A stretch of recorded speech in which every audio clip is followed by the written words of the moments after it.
Take it away, Brian. All right. Next on the Royal Blue Podcast, we give you guys our scouting report on Mississippi State.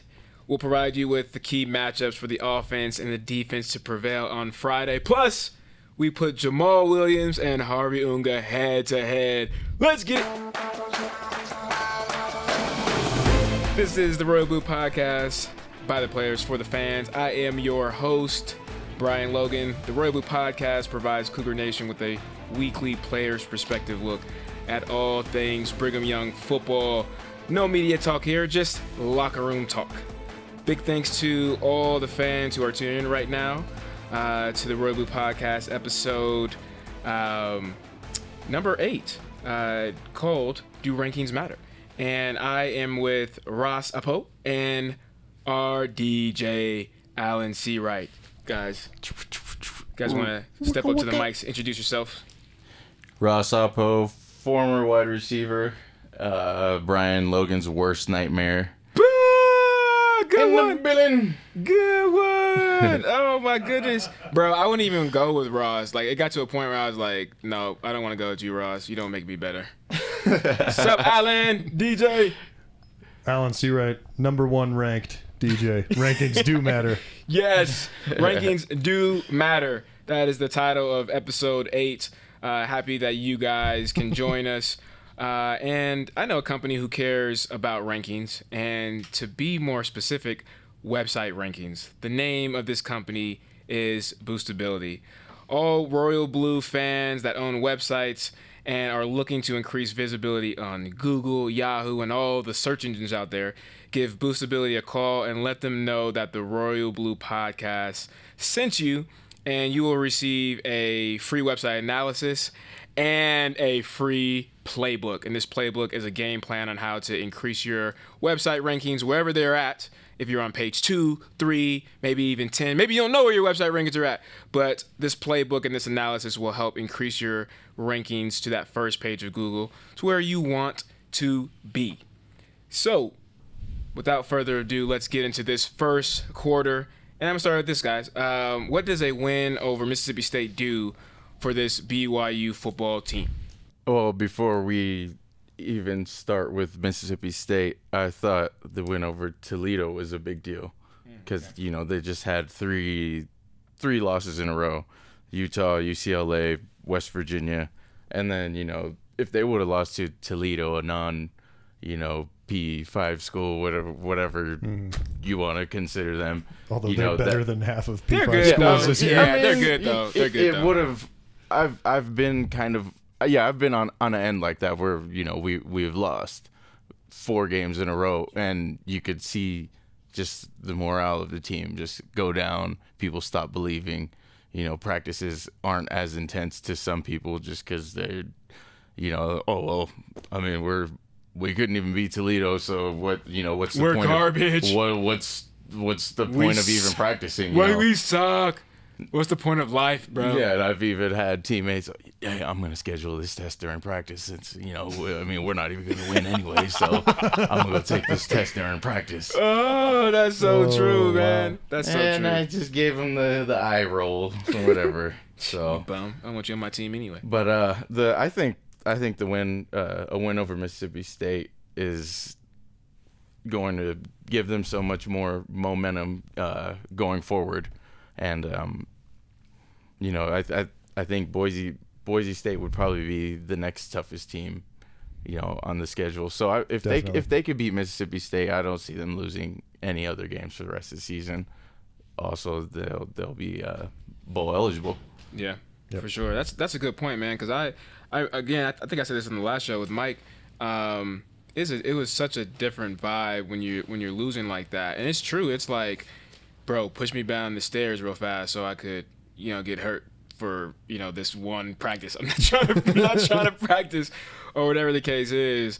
You know what I mean? And practice isn't fun. It already sucks to run like a lot and put your body through all that stress.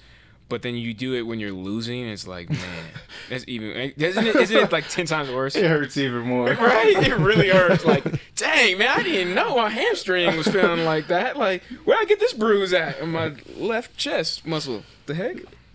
Yeah, no, that's a real thing. It is fans. That's a real thing. It is very real. It does have it. Alan, It what do you happens. think? Well, as a BYU lacrosse and rugby player, I don't know what losing feels like. Ooh, Oh. that's so true. Shout out to the rugby team. I mean, we only That got. being said, I didn't really play. I practiced Lacrosse. with those teams. Yeah, man.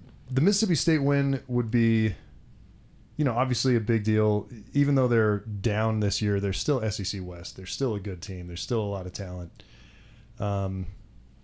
Beating them at our place obviously would be a lot of fun. Yeah. Yep. And it sets us up to roll into another short week. And probably, what's looking to me like the toughest game of the year. Boise State looks so good this year. Yeah, man. I think that's the biggest game that I'm excited for. Is just that because I don't know, man. I've always had as a former player or as a player, right when Boise State was in their prime. Always Friday dominant. Night Lights, right? Yeah, and it's yeah. like, boy, and I always hated them because I was jealous, man. I'm not gonna lie. They were Friday Night Lights. Nobody, you were in your hotel. And we were stuck in the Mountain West, and no one heard of us, even though we were just as good. Exactly. And it's like, man, you guys really suck because you guys are playing in the WAC. You guys are playing, San Jose State, all these boo-boo schools, and just dominating them. You guys couldn't hang in the Mountain West. But no, man. So I've always said like you have Boise and you have BYU, especially since TCU and Utah have gone their separate ways, going to their own conferences or P5 conferences.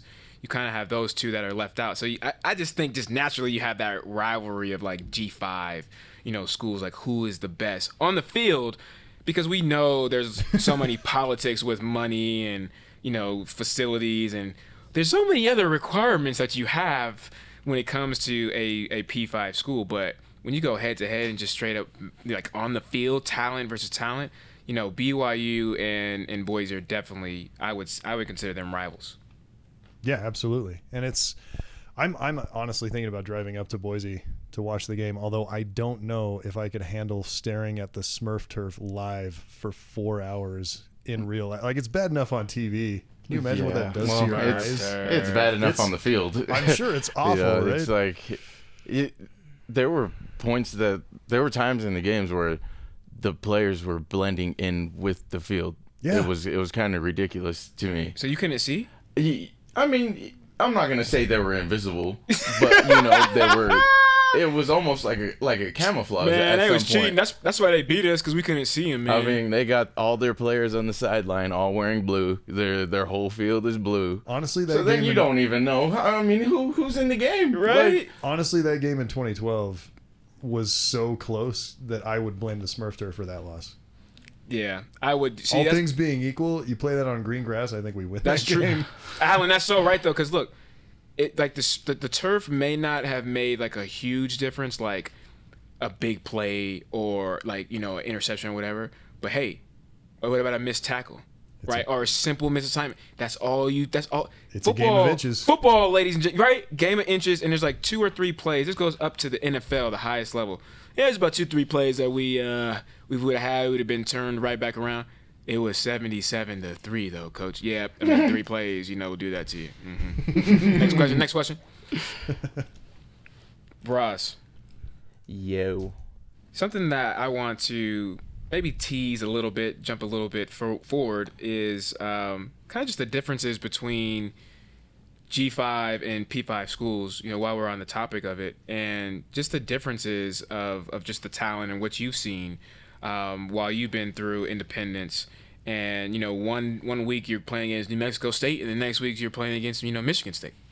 To me, it was fun playing teams that were high caliber teams, and then teams that weren't so good, because we were able to see like a whole bunch of different things. Obviously, P5 schools they're pretty good. They're fun to play. There's always a great atmosphere, and then the New Mexico States, it's kind of hard. It was kind of hard to play there because I didn't know what I was walking into. Have you been there? To New Mexico State? To New Nah. Mex- oh my- I played New Mexico though, Like- so it's pretty much the same thing. I think. I So would assume. the seats there were like concrete slab. Like there were no really like bleachers. It was kind of weird to me. What? But you know, I think to me, I think just the experience of getting to see, you know, high caliber, or I don't want to say low caliber, but you know, you could say lower it. You could say low caliber. It wasn't Darrell K. Royal Stadium in Austin, Texas. No, but not even close. But I think just the experience itself was fun to me, and you know, places were mind blowing. Notre Dame was a mind blowing place, even though it was like 5 degrees or negative 5 degrees. But I think there's a big difference, and we all pretty much sort of know that. You know that the and we'll talk about it. You know, coming up into the second quarter and go a little bit more into depth there. But I mean, Alan, when you're watching just from a fan's perspective and even a former player back in the Dizzy, do you notice too much of a difference when it comes to BYU playing, you know, G5 schools versus, you know, P5 schools? The biggest difference, you know, as a longtime fan and having watched a lot of BYU games, BYU in general playing against G5 schools looks like a Power 5 team. Mm-hmm. And BYU in general playing against Power 5 schools looks like a mid-range Power 5 team. Mm-hmm. Yeah. So, you know, generally speaking, when you go up against the USCs and the Texases and the Michigans and Notre Dame, there's a fairly obvious, if not talent gap, then like a depth gap. Because I think our ones going against any team's ones in the country, basically an even match, right? Yeah. So at that point, it's down to coaching. Where it starts to be noticeable is they're subbing in their second and third and fourth string guys, and they're still 4 and 5 stars, and Yeah. they look like it, and they're as fast. Yep. And we're subbing in our second and third and fourth string guys, and man, they got a lot of heart. No, we don't want to. Yeah, we don't want to go there. Yeah. We don't want to go to the. You know, fourth. and it's The and fourth. this. I think that gap is closing. Especially, Yeah. I think Independence has helped with that because we're on national TV so much. We're being respected on national TV by all the analysts and stuff. They're talking about us like we're a P5 school now. Yep. And for a lot of these kids, you know, you can be like back in the day, Lavelle was recruiting and he'd go into kids' houses and say, okay, look, it's BYU. There's the weird religious component, whatever. You know, if you're not Mormon, if you're Mormon, obviously you get it. If you're not, you can still come here and we're going to put you in the NFL. We're going to teach you how to play NFL style football. And we're going to put you in the NFL because we, you know, send 5 or 10 guys a year to the NFL. Yep. And we've lost that a little bit, and I think some of that swag is coming back. But part of it too is, you know, you go out recruiting now, and you say to kids, "Look, we're a P5 school. Not only are you going to play great football and, you know, have a good shot of getting into the NFL, you're going to be on national TV every week. Your parents are going to be able to see you every week, and there's a good chance we're going to play somewhere near your hometown, and there's a really good chance we're going to play in some amazing historic venues. We're going to go play at Michigan. We're going to play in NFL stadiums. We're going to play, you know. Yeah. I mean, we've played in 2 NFL stadiums this year. Yeah, man. You know, I was. And we have how many more planned? Like 5 or 6 more. We're playing one to open the season next year. Yep. Against LSU. Come on. I was spoiled, man. My first year, my junior year, we opened up at the Cowboy Stadium, Right. And then we went and played in the Saints Stadium right after that. And then a couple games later, we played at San Diego State, and they play in the Charger Stadium. play in the Charger so I Stadium. got to go into 3 different ones, man. And I'm just like, yep, I'm about to be here. I'm about to be here in like 2 years after I grow like 5 more inches. But I start eating my vegetables now. Yeah. Never too late. Never too late, kids. It's too late. No. I mean, it's too late now. I'm old. I'm 28. You know, I stopped going through puberty. But I had a chance, though, because I went through puberty so late that I had a chance, you know, but I didn't follow through on it. You know, the gushers just got in the way. But We'll go into a lot more detail coming up into the second quarter, and we'll specifically talk about Mississippi State and compare them to P5 schools on the lower end versus G5 schools, and really how BYU can take advantage, or if this really would be an issue. The fact that they are an SEC school, they still have talent. So much more of that coming up next on the Royal Blue Podcast.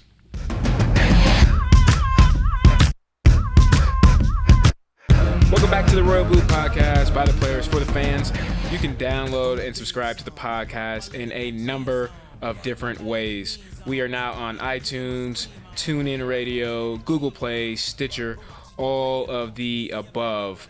As a good friend would tell me, we have different strokes for different folks. So whatever you guys want to do, however you guys want to listen, please feel free to go onto all those different directories and choose how you want to listen to guys like Ross, who don't really know too much what they're talking about.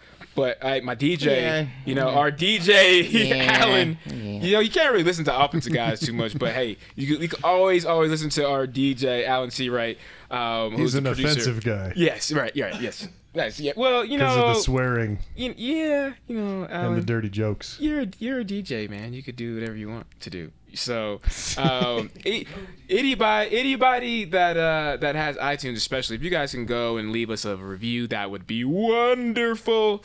So now that we are going to the second quarter of the show, we teased it a little bit last quarter about the athletic talent and the differences between P5 and G5 conferences, and I want to talk specifically about Mississippi State, because I don't see like fans or just the community. I don't really talk to players, but I feel like there's just like this overconfident vibe, right? And it's almost like you kind of playing against like a Utah State or something, which I think it's fine given the last few weeks. You see the offense turn the corner. The defense, right, is always been solid. But at the end of the day, bro, it's against an SEC school, right? That's sixth in their division, and that's and 2 and 3 that lost to. They got clobbered by South Alabama. South Alabama. And LSU, Auburn. Those are real schools. Yeah, I mean, yeah. Those are the schools we were talking about before. Respectable. Okay, let me go to bat for Mississippi State on the South. Was it South Alabama? South Alabama. So, first of all, that school is. I'm assuming they're FCS, right? Because it's no point in playing a D2 school. You're not eligible for a bowl game. Yeah. So usually when you have lower level schools like that, especially in those areas, you are going to have a lot of talent. One, you're going to get a lot of guys that what we call bounce back. And we say this at the junior college level, where guys would get in trouble for whatever reasons at all these different schools, and they would come back to a junior college or a lower level football. I don't want to say league, I guess, because it's the FCS. Or if guys just didn't play, right? Because you look at those big schools, like you said, schools like Auburn, Alabama, their second and third string guys can go and start and play and compete anywhere else, right? There's not too much of a drop off. Yeah, I hate to cut you off. They're actually an FBS team. They're in the Sun Belt Conference. Oh no! Oh no! I can't even make that argument. It's all gone. No, it's all gone. I'm just gonna stop. Ross, you can continue your thoughts. Man, I was. But it tells you something that none of us knew that. I had to look it up. Brian, you got the facts. Yeah, no, I don't have zero facts. I freestyle. But no, man. I mean, this reminds me. I think I said this on ESPN 960 with Benjamin Criddle. It reminds me of Florida State. And Florida State came in 2009 and whooped our booties. Yes. And I think beating Oklahoma, right, everybody was like all jazzed. And then we smacked Tulane like 50-something to something, 0 or 3 or something like that. We were like 7th in the nation. it was our first home game, so you already know. I mean, everybody was hyped. I mean, we were turned up to the max, and we came in and got like humble pie, man. And everybody's like, "Oh, we should win this game." You know, Florida State, they're down. I think it was. I don't think Jimbo took over yet. No, I think it was pre-Jimbo. Yeah, so he took over in 2010, the next year. Yeah. He took over. So, I mean, Bobby was kind of on his way out, right? So, the program was just like, where is it? So we were like, this is the perfect time to strike and attack. And nope. I mean, we all realized what a true 4-3 was. And we were like, yep, you don't run a 4-4 like you said you did. You don't run a 4-3. You actually run a 4-5. And yeah, we got our butts handed to it. And they didn't even finish strong that year, in the ACC. They were like a lower to a middle tier team in that conference. And at the end of the day, when you look at BYU and us at that time, the talent level, man, it didn't matter if they, won 2 games. They still had more talent. But like you said, Alan, this year in the years, in the past with recruiting independence, we now can compete with that talent level. 100%. I think it's gonna be rough for them to come down here and play though, right? Because do you agree with me that the elevation sucks so bad here when you come from a different state? My first week here, I remember I was doing some conditioning with Juice, Josh Kazada. He used to be a running back for BYU, and we were doing some conditioning. And I remember at the end, like we both just passed out on the ground, and I was seeing stars and unicorns, and people were squirting water in my face trying to get me up. The elevation is a big factor, and. Texas, they even traveled here a couple days earlier than they should have to get used to it. Well, and they practiced with the masks. Yeah, and then they practiced with the mask. I don't know what approach, Mississippi State is taking, but, the fact that it's in Lavelle Edwards Stadium, which is super loud, and, the fans are always screaming, whether we're losing or winning, the fans are always screaming. Yeah. And then you got to deal with the elevation. Also, there's a time change. It's a late game. Yep. And so I feel like there's just a lot of things going against Mississippi State. Well, and they never travel out west. The last time they came west this far was 2002. 2002. So, I mean, They barely even travel. If you think about it, these SEC teams, most of them bring a lot of, they'll bring in an FCS school or some of these other smaller schools, and they'll play 6, 7, sometimes 8 home games.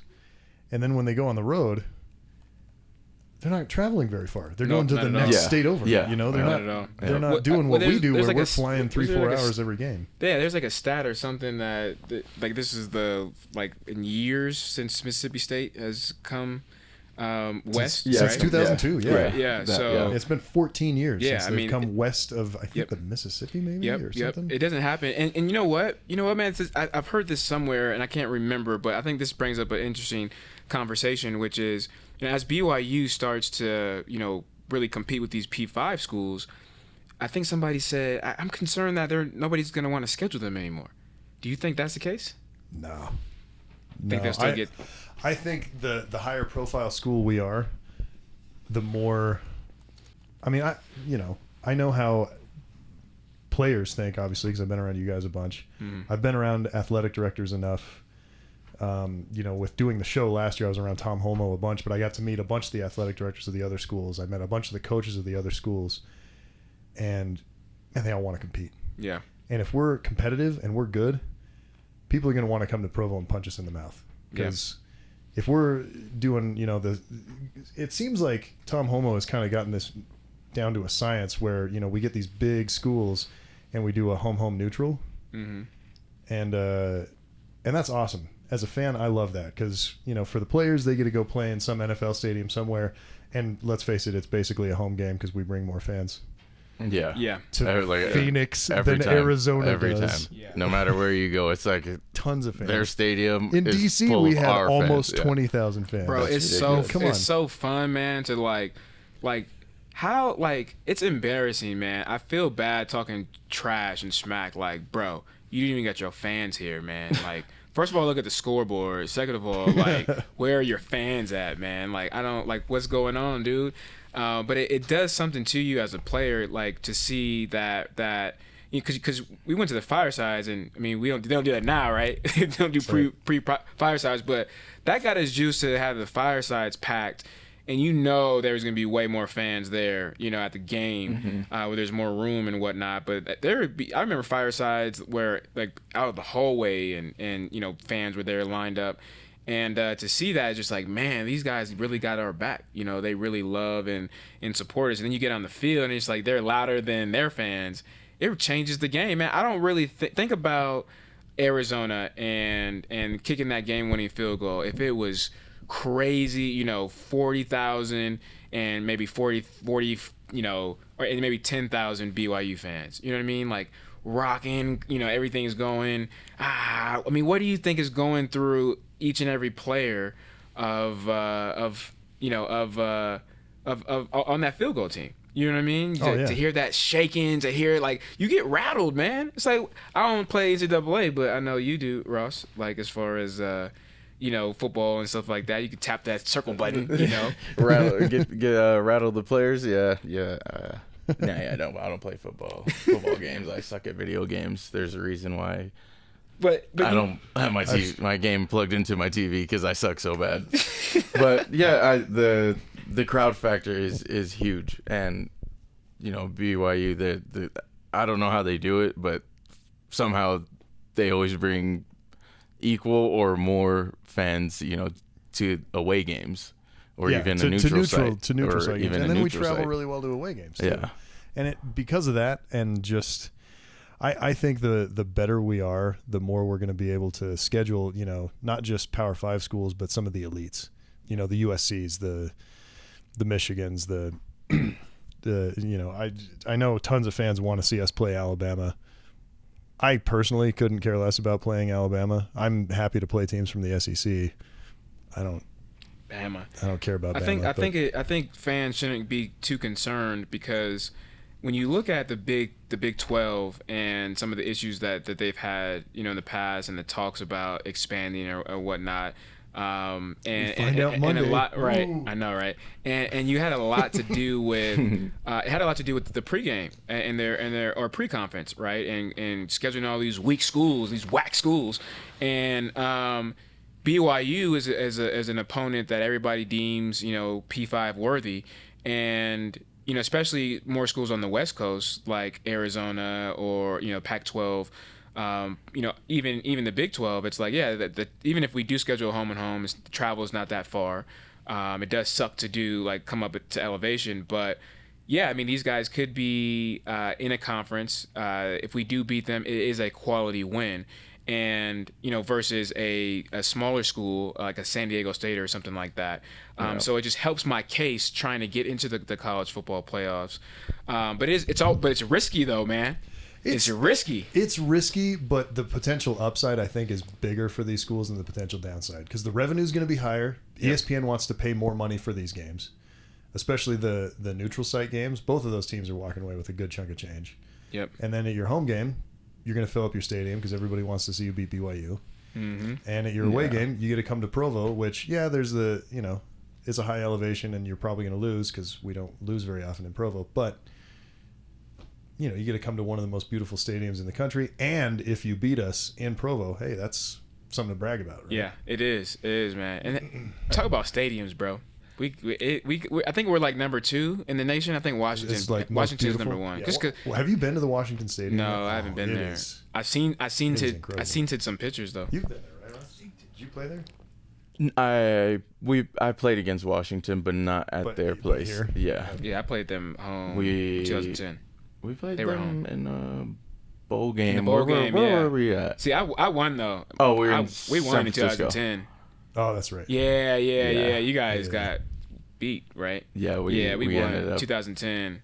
Jake Locke was Oh, the yeah, I remember, quarterback. yeah. Oh yeah, you were redshirting, right? Yeah. Yeah. Oh yeah, because you broke your I fingernail. just broke my finger. Yeah, he broke his fingernail. It looked like a. That's why he couldn't play. I remember that. I was like, like wait, a chicken wing. He redshirted. He's redshirting. Why? Because he broke his fingernail. What a offensive guys, man. We need to put a picture up of this broken fingernail. How about that? No, so man, we can see how many people pass out disgusting. when they see it. It's kind of you don't want to see a broken fingernail. We need to put a picture up of your hand right now that's still bigger than the other one. Yeah. It's disgusting. It is disgusting. That's all I say. It's broken disgusting. He was so disgusted of his broken fingernail, he had the red shirt. I mean, if you want to picture what it looked like, go to Wingstop, get a wing, get a drumstick, eat all the meat off of the end, and that's what my finger looked like coming out of my football glove. Literally a drumstick with just no meat. It was the cleanest break I've ever seen, and it was disgusting. Oh man. Oh, okay, Ross. Like, so we'll think about send that out, man. Tweet that out. Take a picture, tweet it out, and send it out. Wait till we post this though, because don't like take a picture right now and then post it, and people be like, "What is that?" Like, What's get some context. finger? Yeah, get some context to it. First, that is the end of the first half of episode 8. Coming up on the second half, we head to Jamal Williams and Harvey Unga. I'm excited about this conversation, man. I am. My wife brought it up first, and we started arguing just a little bit. Nice little conversation. But I'm excited to talk about that. But first, as always, enjoy the halftime show sponsored by Rocco's Big City Deli. I will never stop like a marathon in Boston. Don't get it confused, cause I never feel exhaustion. I will take your Rocco's Big City Deli is located downtown Provo. Good friends of mine, CJ and Veronica, love their wings, love their sandwiches, love the breakfast sandwiches, love everything that they make, everything that they do for the community of Provo. So go down to Rocco's, let them know that the Royal Blue Podcast sent them to you, and they will give you a coupon if you buy anything.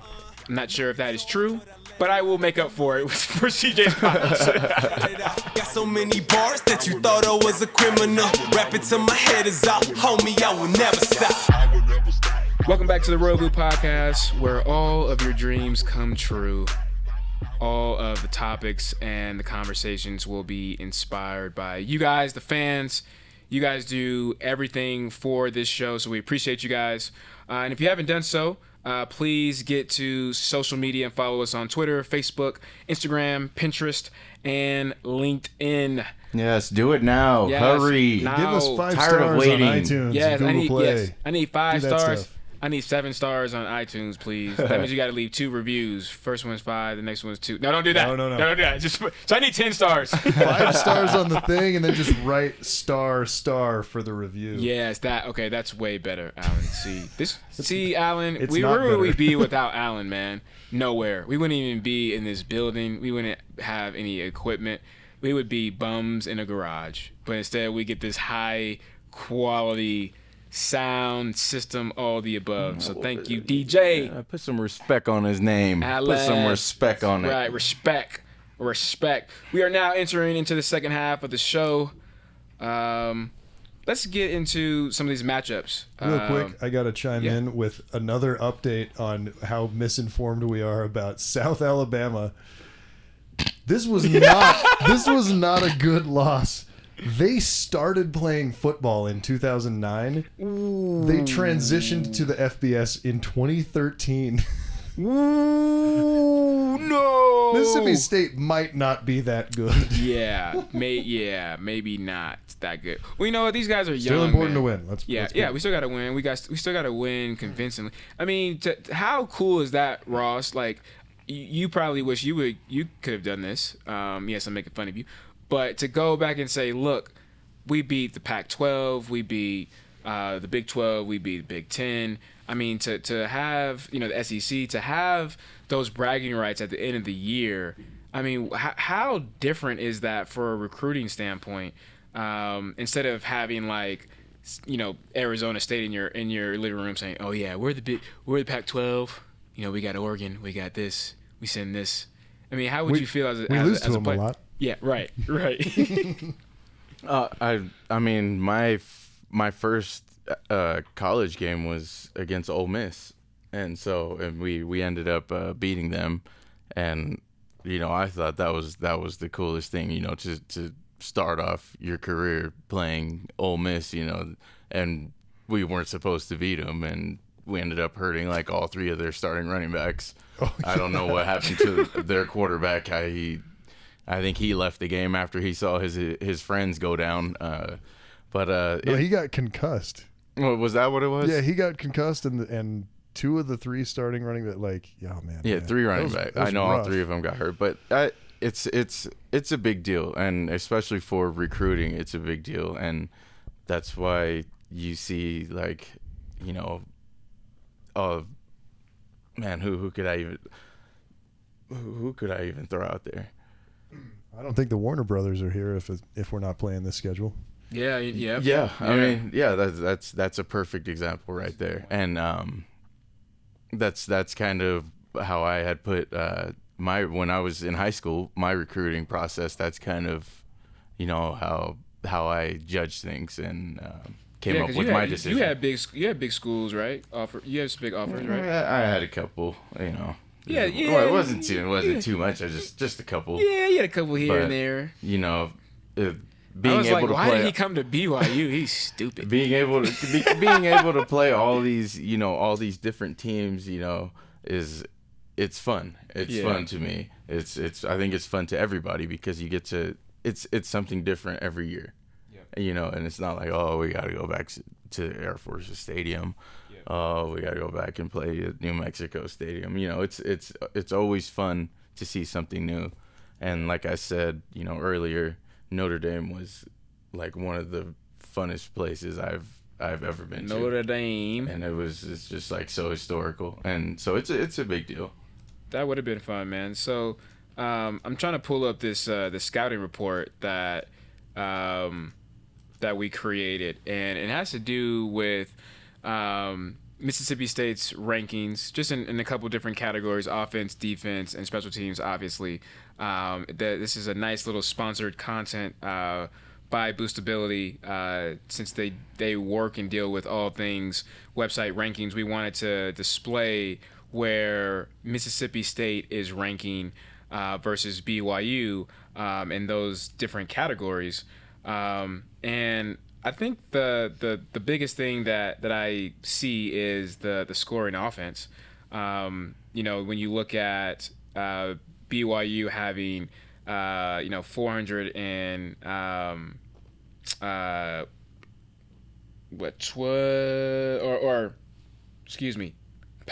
for passing, you have 210 yards that BYU passes per game, and you have Mississippi State 208 yards passing per game. So when you look at some of the offenses, or these two offenses, and how they match up, I mean, they're almost identical because you look at the rushing yards as well. 210 for BYU that they average a game.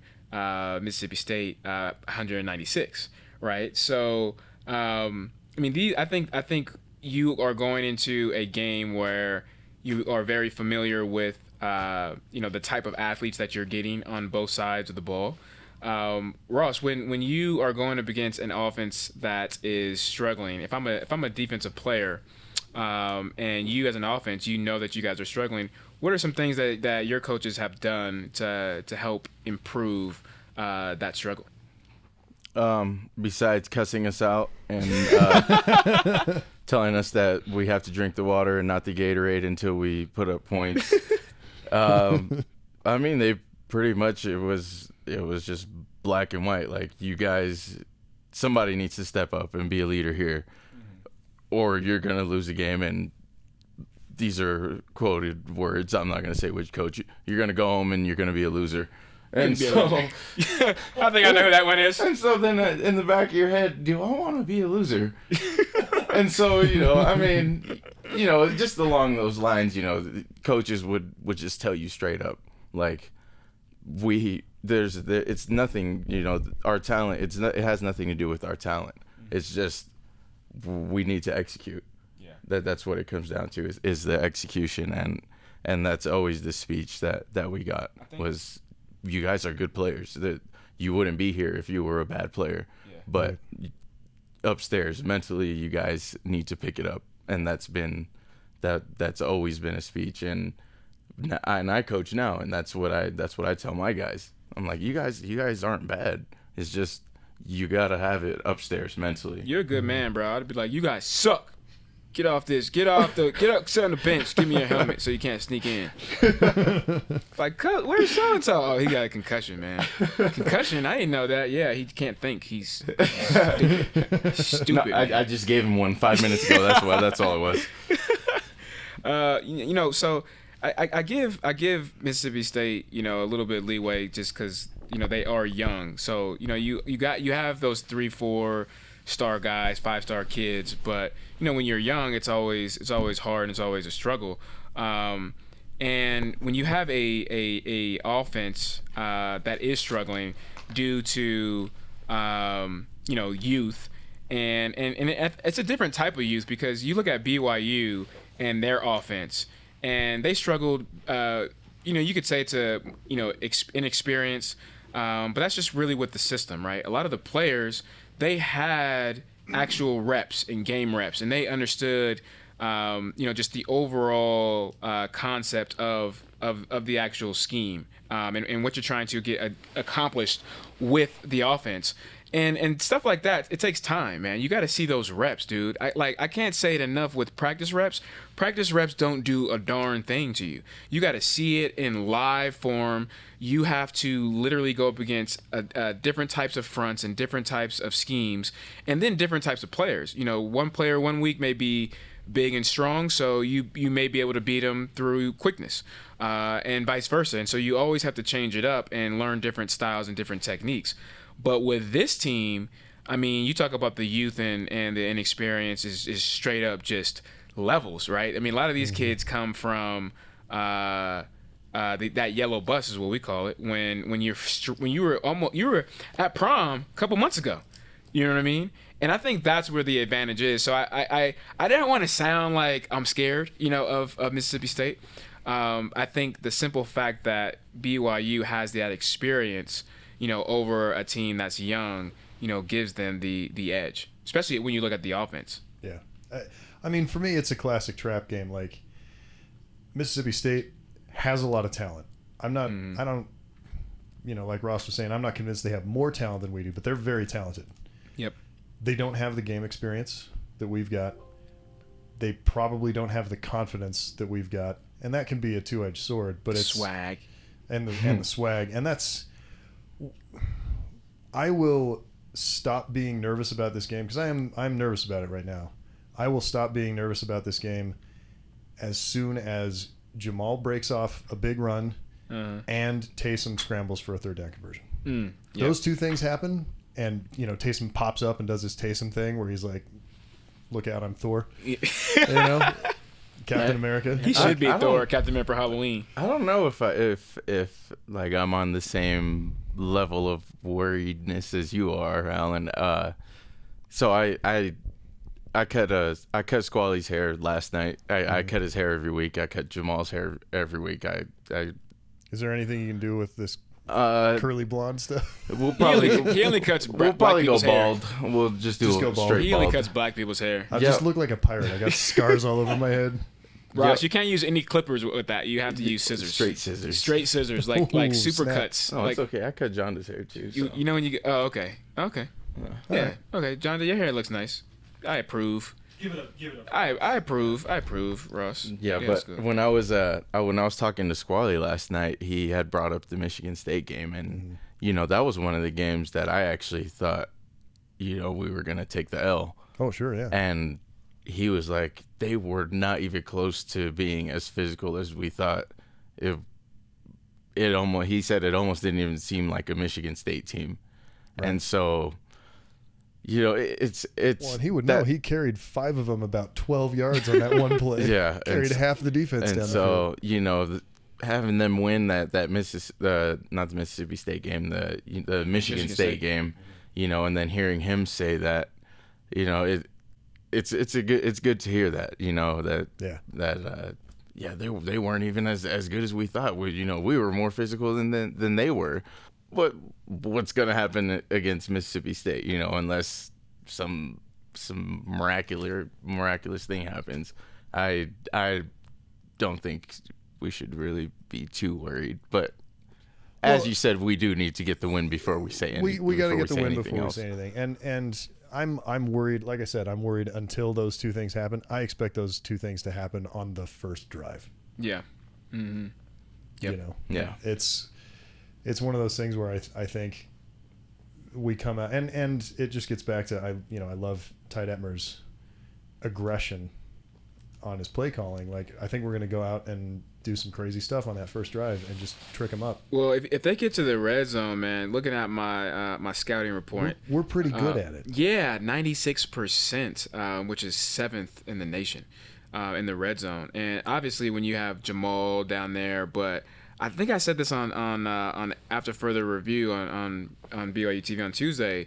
There was a couple of plays where when Taysom and the offense, when they get into the red zone, Ty has great play calling where he uses Taysom and how he uses them on quarterback draws or read options. And usually when they get there to the 20-yard line, it's because Jamal or the running game has been taking them. So all eyes are focused on Jamal. And I love how after Jamal breaks a big run, Taysom kind of or he'll give Taysom and Jamal an option. Taysom reads his keys very well with the experience that he has. And of course, after you break off a 60-yard run, any linebacker or defensive end is going to have their eyes sucked on Jamal. Mm-hmm. And then Taysom is big enough, fast and strong enough to run right around the corner. And sometimes, dude, it sucks and it's fun at the same time when you get in the red zone. For me, I loved it because the field was shorter. So I knew, height is irrelevant now. Speed sometimes is almost irrelevant. You almost can match up with your opponent equally. But you also sometimes could be at disadvantages as well. But I know for our offense, Ross, if you're going against more of a stout defense, it's harder because what happens is that your 12 man ends up being that back line of the end zone. Yeah. You know what I mean? When you're in the blue zone, red zone, whatever you want to call it, your playbook automatically is limited down to 10 plays. Yep. And so that's why you have red zone scripted. You have these certain plays that you can run. And sometimes it is hard to play in the red zone just because you have, the back of the end zone that's kind of playing that 12th man. And, sure. Unless you have huge receivers, you just throw the ball up in the air, let them go get it. But you got Taysom. How many balls you catch on me in the air, Ross? Zero. Man, Zero. I stopped counting. Zero. I stopped About as many as I did. counting after I turned 18. Zero. Zero balls caught on me. But yeah, having Jamal and Taysom in the backfield when you're in the red zone is pretty. I just wouldn't want to be on the defense. No. Especially on the D line when you have to either stay home. Stay home. You stay home, you get beat. Mm-hmm. You go with you fall for the fake, you get beat. So yeah. I mean, there's a reason why they're in the top 10 in the red zone production. And you look at Mississippi State, man, 109. So they are boo John when it comes to the red zone. Is that red zone defense? Offense. Oh, okay. But the red zone defense, they're 42. So it's not too bad. Yeah, it's not bad. It's not bad. It's not really good. I mean, Uncle B taught me, if you're in the top 50, you're that's legit. Yeah, you can play football. Yeah, exactly. And if you're 30, top 30, you're okay, you're good. And then if you get to top 20 and below, it's okay, now you start getting to that elite conversation. Absolutely. You know what I mean? So yeah, not bad, but I'll take that all day. 7 versus 42. And I think their strengths, when you look at Mississippi State's rushing, is almost even up with us. They're 36. They rank 36 in the nation. We rank 28. But you look at our defense and our rushing defense, and I think from the stats and the numbers, probably don't, really match up as well. But I think we do a much better job than what that portrays. And that's another thing, dude. I was trying to say with Ben Criddle, we're horrible with pass defense. But for some reason, man, I don't know. I don't know if I'm just not watching the game clearly or not. I just feel like there have been more bigger plays from the pass or from the pass defense that have been given up. Maybe that's why I feel like they've been more solid than what the numbers. But I mean, you clean those up, man, and it's a different game. Well, and even then, I mean, pass defense. What really happened is we got picked on by West Virginia, that has 3 of the best receivers in the country and a very good quarterback. Yep. And we got picked on by Toledo, that has 5 very good receivers and one of the best quarterback performances I've ever seen from a human. Yeah. That night, I mean, he threw what was he, 71% complete or something stupid? Wasn't it like after the first quarter, he was like... He was 100% after the first quarter. He hadn't missed a pass yet. Something crazy, man. Or no, he'd missed one. Yeah. One. Yep. But so I guess we got picked on kind of because Superman showed up to play quarterback for Toledo. Yep. But outside of those 2 games, pass defense has been fine. Not spectacular, but it's been perfectly. I think they weren't playing with Troy. With Troy, Troy's been out for a couple weeks. He was out, so I mean, it sucks to lose a starter, but whoever came to you, Dion's been stepping it up. Well, and Dion wasn't the starter against Toledo.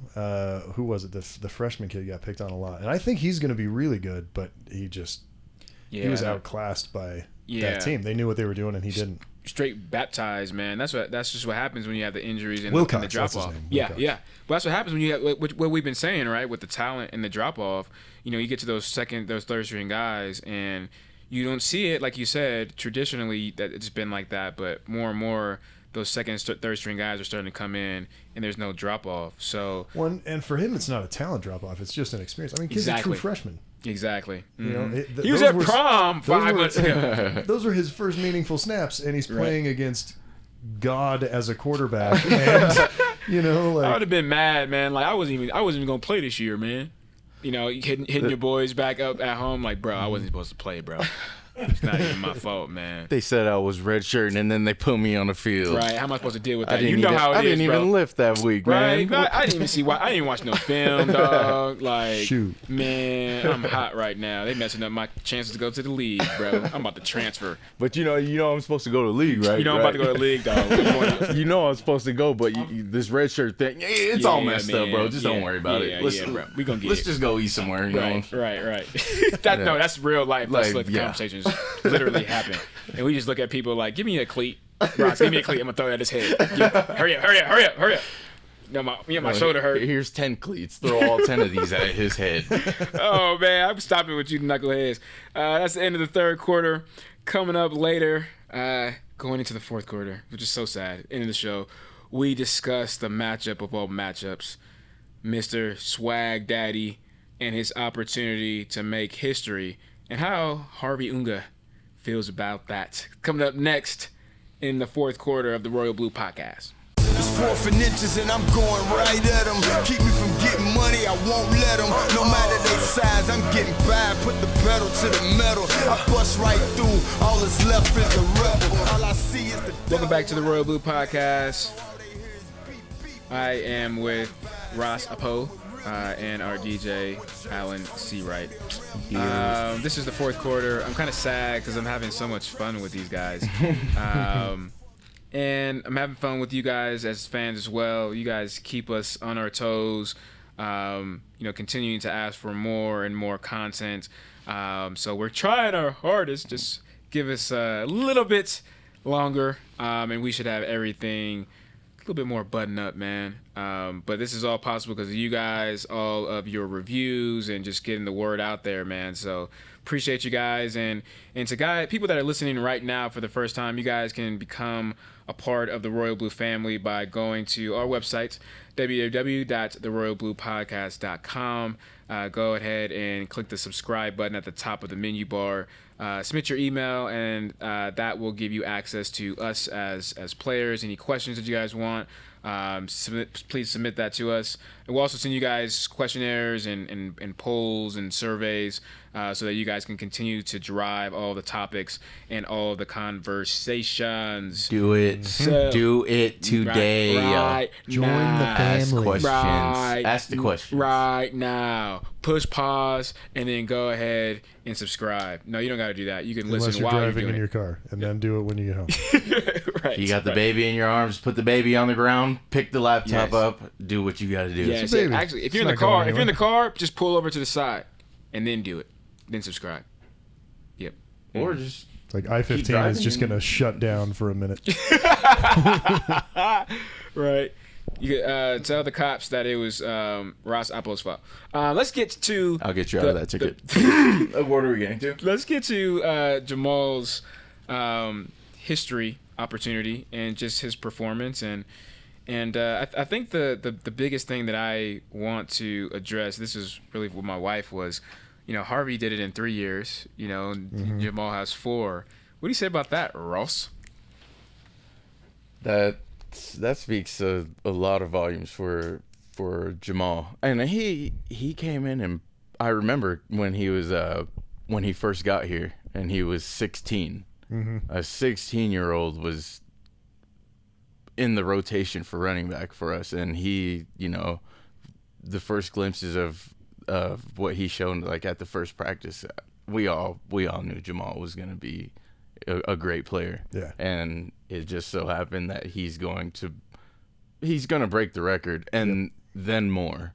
If you've been watching the way he's been running lately, I would not want to be one of the guys that's trying to tackle him. He runs with no regard to his body, and he punishes people. But still protects his body. And so, like I was saying earlier, I cut his hair. I talked to him. I was like, bro, how's your body?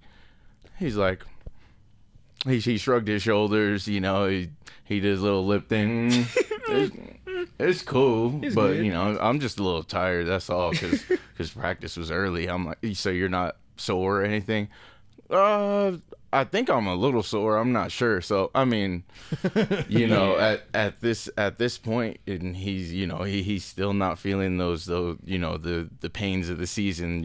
Right. that we always get. That's huge, man. That's so big for he's- the middle of the season. Yeah, he's still feeling like Well, yeah. he's playing his first game. 6 weeks in, no bye week, 5 P5 opponents, Yep. and he's just pounding them all into the dirt. And Yeah. apparently he is a little tired. And I don't want to hear to all the fans that are like, oh, he took a whole year off. That's a bunch of baloney, man. Because it doesn't matter if you took a year off or 2 years off. He didn't take that year off. you come back and to not feel bruised or any type of nagging injuries.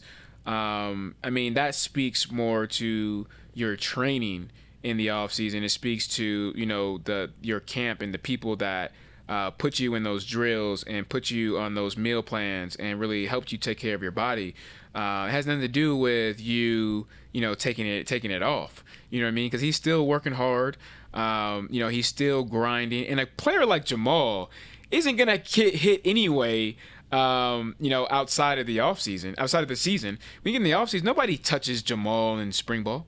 You know what I mean? That's a no-no. You know what I mean? Yeah. Like your top guys, you don't hit anyway, so they're not taking full contact at all. I remember like seeing Harvey when he did come to practice, seeing him just sitting down chilling, and I think that says a lot to Coach Reynolds back in the day when he coached Harvey as well as Reno Mahe, and I thought that Reno was the MVP as far as the midseason. Coach of the Year award, because to give Jamal that many carries, but to understand as a player, and this is why you want to have players or coaches that have played the game that can identify and understand this dude is a baller right here. He does not need to be in every single snap. Every single snap. Every single snap. Coach Howe. I'm just playing. Thank Coach. you. I love you, Coach. Thank you. It's because I suck. That's why I needed to, get a little bit more reps. But Jamal, a kid like Jamal doesn't have to, right? Guys like Harvey, they don't have to. Yes, And I agree. Like when I think of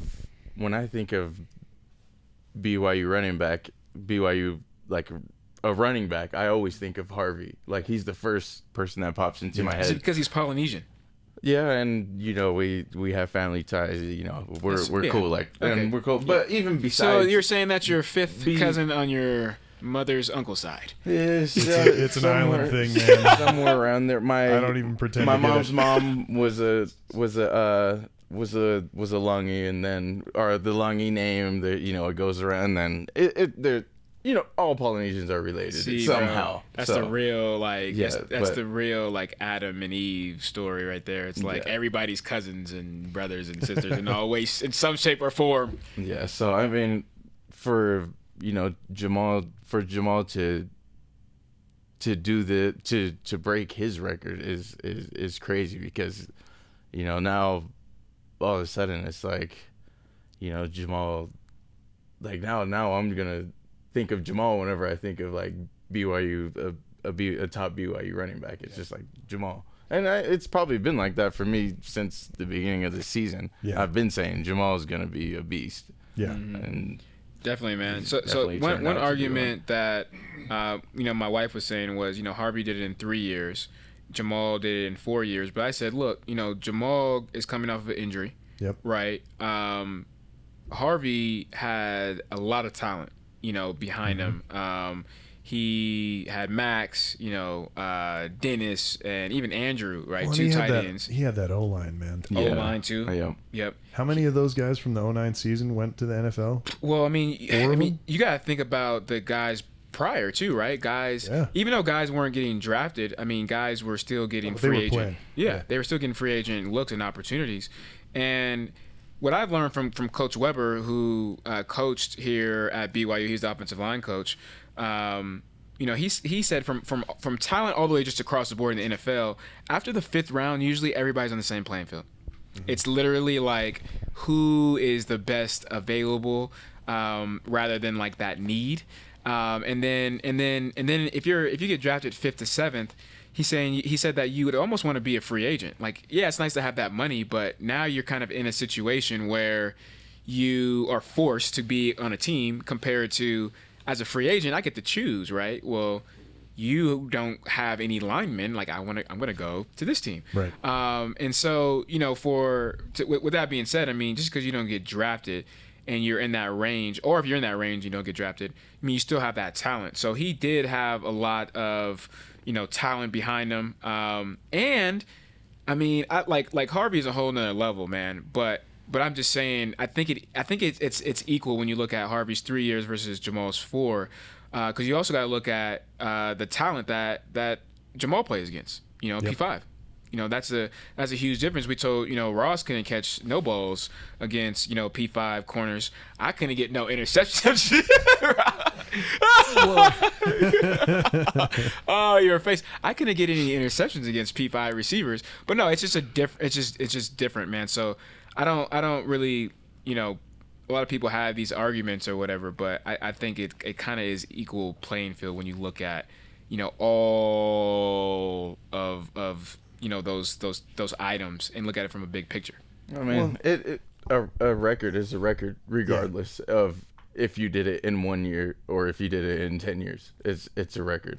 Yeah. And so I think that's a huge accomplishment for Jamal, and I'm happy for him. Yeah. And he's he'll always be remembered as one of the greatest people and players to ever come through BYU. Yeah. Well, and that's I know Harvey couldn't be happier and more excited for anybody to break his record because he's a team guy, but particularly for Jamal. I know they have a really close relationship and they're good friends, and he's really rooting for him. But the other thing to keep in mind too with Jamal is he's now playing for his 3rd different offensive system. Ooh, yeah, good point. So he didn't have a full season as a freshman. He didn't start until what, 4th or 5th game was it against Georgia Tech? Yeah, Georgia Yep. Tech. That's when. Well, and he didn't even start that game. He got in the second He got quarter. in and he went off. And went crazy. And then yeah. everybody was like, maybe we should play him. Right. But if you look at his production from 2013, because that was his only full season of playing in like a consistent system, and you look at his season from 2013, he 1,100 something yards. He does that 3 times, and he almost beats Harvey's record in 3 seasons. Ooh, yeah. But he had 2 incomplete seasons.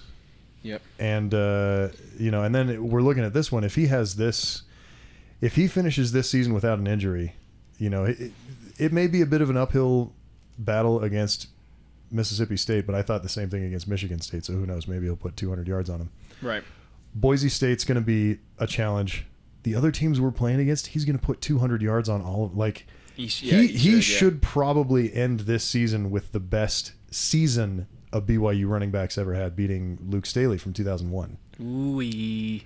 I mean, yeah. And that was a Doak Walker Award. I mean, he should be in the top 3, for the Doak Walker Award at the end of the year if he stays healthy. Yeah. Yeah, exactly. If he stays on pace, he'll be good. I think that's my biggest concern too. Is how fast can you get to 150 yards when you play against these schools before you got to get out? You know what I mean? No, against SUU and UMass and stuff. Yeah. He's going to be getting 150 yards in the first quarter. And then they're going to pull him, and then Squally's going to play for a while, and then they're going to be like, well, we're sitting Riley Burt this year. I guess who else do we put in? Right. Yeah. It's true, man. It's exciting, Squally's dude. going to get some yards. Squally's good as well. I mean, I think this is a perfect scenario where Squally is getting some confidence. He's going through the same type of motions that Jamal is. And so you can see where, the small little flashes and glimpses of, Squally's greatness. The difference, obviously, is that experience. And when Jamal gets to the next level, he makes a move, can't get taken down by an arm tackle, and he gets another 40 yards. Squally, once he gets a little bit more comfortable getting to that next level, you'll start to see him make these moves, which I believe he may be even quicker than Jamal, maybe a little bit faster. Not as powerful and strong, but that's easy, man. I mean, all you gotta do is eat 5 peanut butter jelly sandwiches, before you go to bed, and you're good to some chocolate milk, not no muscle milk, chocolate milk, you'll be good. He'll be good to go. So it's exciting to see not only the starter make history from what he's went through, but also you are nurturing your backup and you're getting your backup quality reps to where when he comes in, it's no drop off, man. You look at other schools like Alabama and Alabama, and not SC this year, right, not this year. But you look at those schools, these powerhouse schools, and that's exactly what happens, man. That's the model. Their starters dominate. They dominate these games, and they get these younger kids in with these quality reps against quality opponents, and when they go to the NFL the next year, there's no drop off, man. Nope. None at all. So that's the end of episode 8. Do rankings matter? Ross Apple says no. Big shout out to Alan C. Wright, the DJ. Alan says yes. Jonda Just Bridge. To have an argument. Ross Apple, I guess. Jonathan. For making all this happen. Thank you. Thank you, guys. Thank you to the guys. fans. And that's another Cougar First down. Wow. Ooh, that was a good one right there.